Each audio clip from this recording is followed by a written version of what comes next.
Guhura barayibahuye, ariko se bafashe ihe myanzuro? Ese imyanzuro bafashe M23 imaze imyaka ifashe imbunda mu ntoki barayibonamo igisubizo cy'iteka cyangwa barabonamo imitego imwe n'imwe? Ibibazo bibiri ndi kwibaza ku muhuro wa Perezida Paul Kagame na mugenzi we Felix Antoine Tshisekedi. Ndabisubiza mbanje gutera ijisho ku rukuta rwa Presidence y'u Rwanda rwo kuri X yahoze yitwa Twitter. Nguhaye ikaze saa 7:20 z'ijoro ryakeye nibwo ku rukuta rwa Presidence y'u Rwanda rwo kuri X banditse ibyavuye mu muhuro wa Perezida w'u Rwanda Paul Kagame na Felix Antoine Tshisekedi uyobora Repubulika Demokarasi ya Kongo. No muhuro wabereye mu gihugu cya Katari mu ngoro yitwa Royal Palace. Muri iyi ngoro rero yo muri ubwami niho umwami nyiricyubahiro Sheikh Tamim bin Hamad Al Thani yakiriye abo bakuru b'ibihugu bahurira ku meza amwe barebana amaso ku maso. Ahangeze rero ntihagucike kuko niho ruzingiye wa mugani w'umuhanzi. Presidence y'u Rwanda yanditse iti inama yongeye kwemeza gushyigikira inzira y'imyanzuro yavuye mu nama yahuje umuryango wa Yase na Sadeke nk'uburyo nyamukuru bwo kugera ku gisubizo kirambye ku ntambara iri kubera mu burasirazuba bwa Repubulika Demokarasi ya Kongo. Hagaragajwe ko ari ngombwa gukemura ikibazo cy'umutwe wa FDLR ugizwe n'abakoze jenoside yakorewe abatutsi mu Rwanda, bityo u Rwanda rukizera umutekano warwo neza ndetse n'akarere kose kagatekana. Abayobozi baganira ku kamaro k'ikihutirwa cyo kugirana ibiganiro bya politike bitaziguye cyangwa se by'imbona nkubone na hagati ya leta ya Kongo na AFC M23 kugira ngo habeho gukemura impamvu muzizi intambara yo mu burasirazuba bwa Repubulika ya Demokarasi ya Kongo. Perezida Paul Kagame yagaragaje ko yizeye ko impande zose zikoranye ibintu bishobora kugenda neza kandi bikihuta. Yashimiye nyiricyubahiro Sheikh Tamim bin Hamad Al Thani kunga ye mu biganiro byubaka no mu gushaka ibisubizo bifatika bigamije amahoro arambye muri Repubulika Demokarasi ya Kongo no mu karere muri rusange. Ntangira iki kiganiro nibajije niba uguhura kwa Perezida Paul Kagame na Felix Antoine Tshisekedi wa Repubulika Demokarasi ya Kongo hari inyungu M23 ibibonemo. None nsanze igisubizo cy'iki kibazo ndi bucyumve neza ninongera kukwibutsa imyanzuro yavuye mu nama yahuje umuryango wa Yase na Sadeke kuko niyo ngingo ya mbere yavuye muri Katari aho aba banyakubahwa Kagame na Tshisekedi bahuriye. Inama ya Yase na Sadeke yabaye ku wa gatandatu ku tariki 8 z'ukwezi kwa kabiri 2025 ibera mu mujyi wa Dar es Salaam muri Tanzania, maze ifata imyanzuro ikurikira. Uwa mbere avugaga ko abahanganye mu ntambara mu burasirazuba bwa Repubulika Demokarasi ya Kongo bahagarika imirwano. Uwa kabiri wavugaga ko umutwe wa M23 ugomba kugira uruhare mu biganiro bihujwe bya Rwanda na Nairobi. Undi mwanzuro wavugaga ko abakuru b'ibihugu basabye ko hanozwa umugambi wo gusenya umutwe wa FDLR kandi u Rwanda rugakuraho ingamba z'ubwirinzi rwashyizeho. Ni inama rero idasanzwe yahuzaga abakuru b'ibihugu b'umuryango wa Afurika y'Iburasirazuba EAC n'umuryango wa Afurika y'Amajyepfo Sadeke yaberaga Dar es Salaam muri Tanzania mu minsi ishize. Iyi nama yitabiriwe n'abakuru b'ibihugu batandukanye barimo Perezida Paul Kagame w'u Rwanda, Samia Suluhu Hassan wa Tanzania, Yoweri Kaguta Museveni wa Uganda, William Ruto wa Kenya, Emmerson Mnangagwa wa Zimbabwe, Hassan Sheikh Mohamed wa Somalia, Hakainde Hichilema wa Zambia na Cyril Ramaphosa wa Afurika y'Epfo. Perezida wa Repubulika Demokarasi ya Kongo Felix Antoine Tshisekedi we yakurikiye inama mu buryo bw'iyakure kubera ko we na mugenzi we Ndayishimiye uyobora igihugu cy'u Burundi batitabiriye iyi nama. Mu gihe rero Tshisekedi yahagarariwe na Minisitiri w'Intebe w'igihugu cye Judith Suminwa Turuka. Perezida wa Kenya akaba n'umuyobozi wa Yase William Ruto yatangarije abitabiriye iyo nama ko umuti w'ikibazo cy'umutekano muke mu burasirazuba bwa Kongo ugomba kuva mu biganiro hagati y'impande zihanganye. Ati burasirazuba bwa Repubulika Demokarasi ya Kongo bumaze ibinyacumi by'imyaka mu bibazo by'amakimbirane yateye ibibazo bitandukanye. Ibibazo byatumye hari abaturage benshi batakaza ubuzima, abasivile bava mu byabo, bisubiza inyuma iterambere rya kimwe mu bihugu bitanga icyizere ku isi. Yanavuze ko umwuka mubi uherutse kugaragara mu mujyi wa Goma no mu bice bihegereye wongeye kwerekana uko ubufatanye mu biganiro aribyo bizatanga amahoro n'umutekano kurusha ibindi. Yanagize ati uyu munsi twahuriye hamwe kugira ngo duhamagarire impande zihanganye guhagarika imirwano, hakabaho ibiganiro bigamije kugarura amahoro n'umutekano. By'umwihariko dushyize hamwe mu guhamagarira impande zombi guhagarika imirwano, by'umwihariko gusaba umutwe wa M23 kureka kugira ibindi ukora no gusaba imitwe yitwaje intwaro ya Kongo guhagarika intambara zayo. Guhagarika imirwano aka kanya nicyo cyonyine gishoboka kugira ngo habeho ibiganiro byubaka no gushyira mu bikorwa amasezerano mu buryo bufatika. Perezida wa Zimbabwe akaba n'umuyobozi wa Sadeke Emmerson Mnangagwa we yagaragaje ko abaturage bafite icyizere mu guhura kw'abayobozi b'ibihugu. Ati uyu munsi Sadeke izi kandi yemera inzira y'ibiganiro bya Nairobi na Rwanda bigamije gucecekesha imbunda, hakimakazwa ibiganiro hagati y'impande zihanganye. Iyi nama igomba kudufasha kugira ku gisubizo cy'ibibazo bikomeje kugaragara nk'abayobozi bafitiwe icyizere mu kugarura ubumwe n'amahoro muri iki gihe. Ntabwo twakwemera ko abantu muri aka karere babura ubufasha bwacu kuko icyizere cyabo kiri kuri twe turi hano. Yavuze ko umuryango wa SADC ukomeje kugira ubushake bwo gutanga umusanzu wawo. Perezida wa Tanzania Samia Suluhu Hassan we yabwiye abitabiriye iyi nama ko bakwiye gushyira hamwe mu gukemura ikibazo cy'umutekano muke mu burasirazuba bwa Kongo, ko bazatanga amahoro n'umutekano mu karere. Nyamara ingabo ze ziri mu burasirazuba bwa Kongo zifasha FARDC guhangana na M23.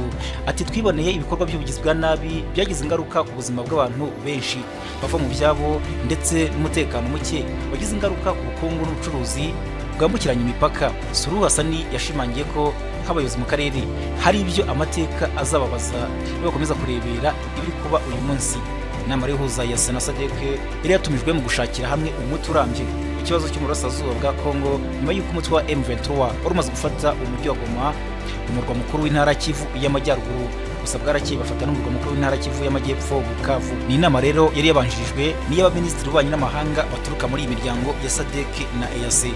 Abaminisitiri b'ububanyi n'amahanga bo mu muryango wa Afurika y'Iburasirazuba EAC n'umuryango wa Afurika y'Amajyepfo SADC bari bahuye ku itariki 7 z'ukwezi kwa kabiri bahurira i Dar es Salaam muri Tanzania. Iyo nama yateguraga ihuza abakuru b'ibihugu byo muri iyi miryango. Aba baminisitiri rero nabo bari bafashe indi myanzuro, bavuga ko imirwano mu burasirazuba bwa Kongo ihagarara. Iyubahirizwa ry'uyu mwanzuro rikazasuzumwa n'abagaba bakuru b'ingabo zo mu bihugu bya EAC na SADC. Uyu mwanzuro wafashwe nyuma yaho ku itariki 3 z'ukwezi kwa kabiri 2025 M23 itangaje ko yahagaritse imirwano kugira ngo mu bice bitandukanye habe ibikorwa by'ubutabazi.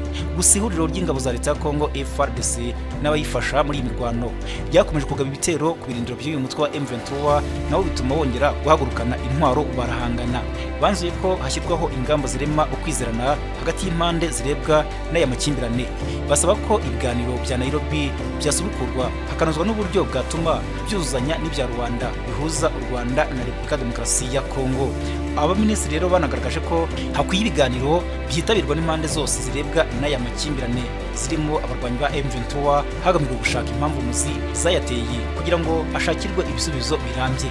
Mu biganiro bya Rwanda na Repubulika Demokarasi ya Kongo ndetse na Angola byemeranyije kuri gahunda yo gusenya umutwe w'iterabwoba wa FDLR ukorana n'ingabo za leta ya Kongo. Gusa byarahagaze nyuma yaho leta ya Kongo yanze kuganira na M23 icyo gihe, nubwo muri iyi minsi yaje kwisubiraho bikarangira M23 nayo ihagaritse uko guhura bitewe n'ibihano byafatiwe abayobozi bayo muri iyi minsi byafatiwe abayobozi bayo n'umuryango w'ubumwe bw'Uburayi EU. Hanyuma rero abaminisitiri ba EAC na SADC basabye ko gahunda yo gusenya FDLR ishyirwa mu bikorwa kugira ngo u Rwanda narwo rukureho ingamba z'ubwirinzi rwashyize ku mupaka warwo. Nanone kandi vuba aha ku itariki 15 z'ukwezi kwa kabiri 2025 abaminisitiri b'ububanyi n'amahanga n'ab'ingabo bo mu muryango wa Afurika y'Iburasirazuba EAC bahuriye i Nairobi muri Kenya mu nama yiga umutekano mu burasirazuba bwa Repubulika Demokarasi ya Kongo. U Rwanda rwari ruhagarariwe na minisitiri w'ububanyi n'amahanga n'ubutwererane Ambasaderi Olivier Nduhungirehe ndetse na minisitiri w'ingabo Juvenal Marizamunda. Minisitiri w'intebe akaba kandi na minisitiri w'ububanyi n'amahanga wa Kenya Musalia Mudavadi niwe wari uyoboye iyi nama. Bemeranyije ko hakwiye ubufatanye mu gukemura ibibangamiye umutekano. Minisitiri Nduhungirehe w'u Rwanda yatangaje ko muri iyi nama abaminisitiri bashyigikiye imyanzuro y'abagaba bakuru bo muri EAC n'umuryango wa Afurika y'Amajyepfo SADC irebana no guhagarika imirwano n'ubushotoranyi mu burasirazuba bwa Repubulika Demokarasi ya Kongo ndetse n'ibikorwa by'ubutabazi bigakorwa. Yanasobanuye ko baganiriye ku murongo w'ibiganiro bya politike binyuze mu nzira ya Rwanda na Nairobi birebana n'ikibazo cya Repubulika Demokarasi ya Kongo bizitabirwa n'abahuza batatu: Olusegun Obasanjo wayoboye Nigeria, Uhuru Kenyatta wayoboye Kenya na Desalegn wabaye minisitiri w'intebe wa Ethiopia.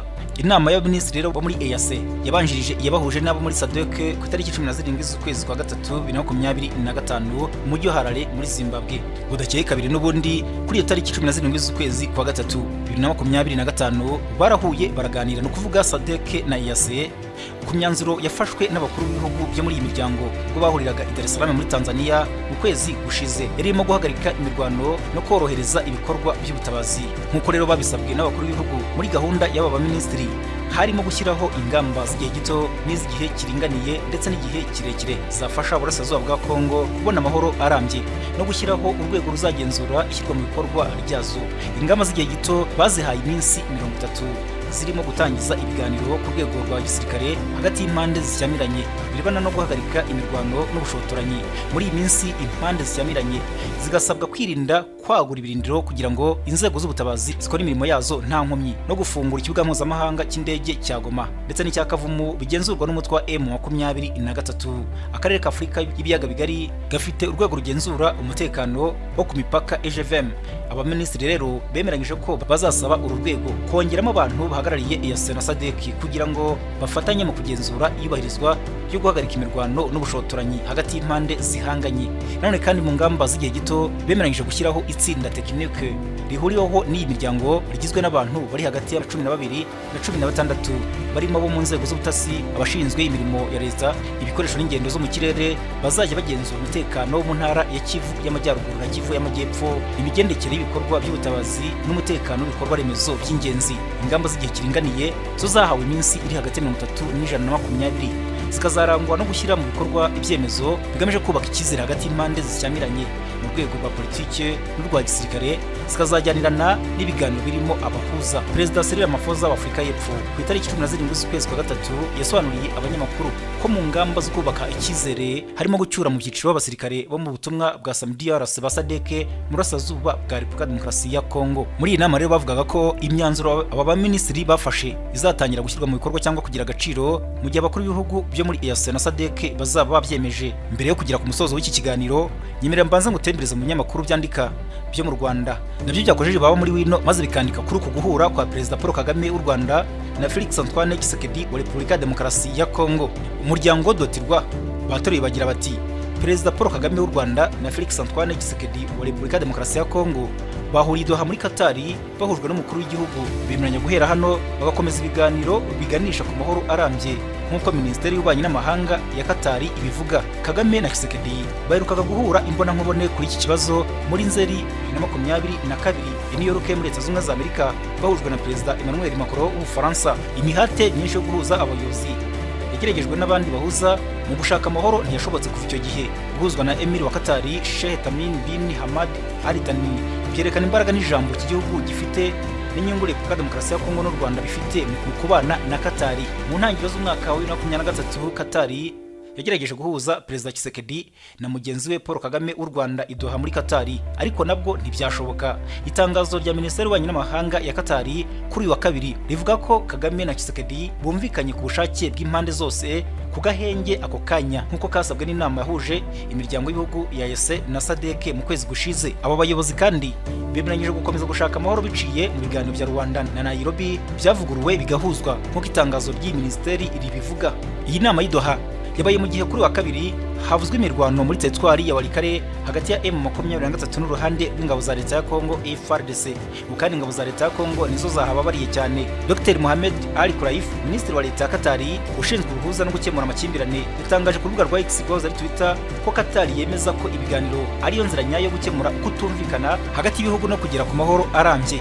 Minisitiri Ali Kulaif yavuze ko bashimira abayobozi bombi kuguhurira i Doha muri Katari, bizeye ko ibiganiro bitaziguye bizakomeza. Hagati aho leta ya Angola yatangaje ko ibiganiro byari biteganyijwe gutangira i Rwanda muri Angola hagati y'umutwe wa M23 na leta ya Kinshasa bitabaye kubera impamvu zikomeye. Kuwa mbere umutwe wa M23 watangaje ko utazitabira ibi biganiro byari biteganyijwe kuba ku itariki 18 z'ukwezi kwa gatatu 2025. Unenga ko abawukuriye bakomeje gufatirwa ibihano n'ibihugu bimwe na bimwe ku isi, kandi ko ibyo bigira ingaruka ku muhati wa Afurika wo gushaka igisubizo cy'intambara ya Kongo nk'uko uyu mutwe ubivuga. Leta ya Angola nk'umuhuza yatangaje ko ikomeje imihate yose kugira ngo iyi nama izabe mu gihe nyacyo, ikongeraho ko ibiganiro aricyo gisubizo cyonyine kirambye mu mahoro yo mu burasirazuba bwa Repubulika Demokarasi ya Kongo. Ni nuko umuryango wasoje inkuru yawo. Noneho reka mpite ninjira mu gihe.com aho banditse bati Emir wa Katari yahuje Perezida w'u Rwanda Paul Kagame na Felix Antoine Tshisekedi wa Repubulika Demokarasi ya Kongo mu biganiro bigamije guhosha umwuka mubi umaze igihe hagati y'ibihugu byombi. Inama yabaye ntabwo igamije gusimbura inzira zisanzwe zashyizweho zigamije gukemura iki kibazo kiri hagati y'ibihugu byombi n'intambara mu burasirazuba bwa Repubulika Demokarasi ya Kongo, zirimo ibiganiro bya Rwanda byashyizweho n'umuryango wa Afurika yunze ubumwe. Ifoto yashyizwe hanze na Katari igaragaza Sheikh Tamim bin Hamad Al Thani yicaye hagati ibumoso hari Perezida Paul Kagame, mu gihe iburyo hari Tshisekedi wa Repubulika Demokarasi ya Kongo. Abakuru b'ibihugu bashimye intambwe imaze guterwa binyuze mu biganiro bya Rwanda na Nairobi hamwe n'ibyavuye mu nama yahuje EAC na SADC i Dar es Salaam muri Tanzania ku itariki 8 z'ukwezi kwa kabiri Kamena 2025. Itangazo rigira riti abakuru b'ibihugu bashimangiye ubushake bw'impande zirebwa bwo guhagarika imirwano nta yandi mananiza nk'uko byemeranyijwe mu nama ziheruka. Bemeranyije kandi ku gukomeza ibiganiro byatangijwe na Doha bigamije gushyiraho umusingi ufatika ugamije gushaka amahoro arambye, bikagenda n'ibiganiro bya Rwanda na Nairobi byahujwe muri iki gihe. Perezida Paul Kagame na Tshisekedi bashimiye Emir wa Katari ku biganiro byiza byafashije mu kubaka icyizere ku rugendo rugamije gushakira amahoro Repubulika ya Demokarasi ya Kongo n'akarere muri rusange. Katari imaze kuba umuhuza mu makimbirane menshi ku isi aheruka n'ahiri gukorana na Misiri na Leta Zunze Ubumwe za Amerika mu gushakira umuti intambara irimbanyije hagati y'umutwe wa Hamas na Israel. Inama ya Kagame na Tshisekedi bigizwemo uruhare na Katari ntabwo yarizwi, ese abantu benshi batunguwe no kumva ko ibiganiro byabaye tariki 23 z'ukwezi kwa mbere 2023. Byari byatangajwe ko hari bube ibiganiro bihuje impande zombi muri Katari, gusa n'ibyabaye kuko uruhande rwa Repubulika ya Demokarasi ya Kongo rwaza kwitabira ibyo biganiro ku mpamvu z'uko Katari ari igihugu cy'inshuti ikomeye y'u Rwanda. Gusa guverinoma ya Repubulika ya Demokarasi ya Kongo nyuma yaje kuvuga ko ititabiriye kuko hari izindi gahunda abagombaga kuyitabira bari bafite i New York muri Leta Zunze Ubumwe za Amerika. Mbere y'icyo gihe rero nabwo Perezida Tshisekedi yari yanze guhura na Perezida Paul Kagame kuko ubusabe yahawe na Macron w'Ubufaransa yabuteye utwatsi. Muri iyo minsi rero nibwo Tshisekedi yari mu bikorwa byo kwiyamamaza ku mwanya mukuru w'igihugu, ari nabwo yavugaga ko azahurira na Perezida Kagame mu ijuru gusa. Perezida Paul Kagame aherutse gutangaza ko niyongera kwicarana na Tshisekedi azamubwira ko atarakwiriye kuba ayobora Repubulika ya Demokarasi ya Kongo nk'umukuru w'igihugu. Mu kiganiro aherutse kugirana na Naufal yavuze ko kuganira na Tshisekedi bigoye cyane kuko iyo bahuye nyuma y'inama ahindura ibyayivugiwemo. Ati nagiye nganira nawe kenshi mukemeranya ibintu yaba gisohoka mu muryango akaba yabyibagiwe cyangwa akabihindura ukumva avuga ngo oya ntabwo twigeze tubivuga. Yavuze ko yifuza ko Tshisekedi atakabaye ari perezida wa kiriya gihugu cyiza. Yongera ati kandi rwose ubutaha ninongera kwicarana nawe nzabimwibwirira imbona nkubone. Igihe cy'igikira akavuga kuri inkuru yabo nese nerekeza amaso muri Kigali Today aho banditse bati Perezida Kagame yahuriye na Tshisekedi wa Repubulika ya Demokarasi ya Kongo muri Katari. Perezida wa Repubulika y'u Rwanda Paul Kagame yahuriye na mugenzi we wa Repubulika ya Demokarasi ya Kongo Antoine Felix Tshisekedi mu biganiro byayobowe n'umwami wa Katari mu murwa mukuru Doha. Ni ibiganiro bitunguranye kuri benshi kuko Perezida wa Repubulika ya Demokarasi ya Kongo Antoine Felix Tshisekedi Chilombo yari yaramaramaje ahakana ko atazigera ahura na Perezida Paul Kagame w'u Rwanda uretse gusa bahuriye mu ijuru. Imwe mu myanzuro afatiwe muri ibyo biganiro harimo ko abakuru b'ibihugu bya Kongo n'u Rwanda basubukura ibiganiro bya Nairobi na Rwanda byari byatangiye ariko bikaza guhagarara kubera ko Leta ya Kongo yanze gushyigikira imyanzuro ikubiye muri ibyo biganiro, aho yasabwaga kwemera ko n'umutwe wa M23 ushyirwa muri ibyo biganiro. Imbere y'umwami wa Katari Tamim bin Hamad Al Thani wari uyoboye ibyo biganiro, ba Perezida Paul Kagame na Tshisekedi bemeranyije ko bagira uruhare mu gufata ingamba zo guhagarika intambara ibera mu burasirazuba bwa Kongo nk'uko byari biherutse gusabwa. Inama yahuje abahagarariye ibihugu bigize imiryango ya Sena SADC ku itariki 8 z'ukwezi kwa kabiri 2025. Ba Perezida Paul Kagame na Tshisekedi banemeranyije ko bazakomeza kugendera no kubahiriza ibyaganiriweho mu murwa mukuru wa Katari Doha ku itariki 18 z'ukwezi kwa gatatu 2025 mu rwego rwo kubaka umusingi w'ibiganiro bigamije amahoro arambye, byose bikajyana no gushimangira intambwe nk'uko biteganywa n'ibiganiro bya Rwanda na Nairobi. Ba Perezida b'ibihugu byombi bashimiye Leta ya Katari yabahaye ikaze mu biganiro bigamije kubaka amahoro arambye kandi bizeza umwami wa Katari ko bagiye gushyira mu bikorwa imyanzuro yemeranyijweho kugira ngo bafatanyirize hamwe kugarura amahoro mu karere.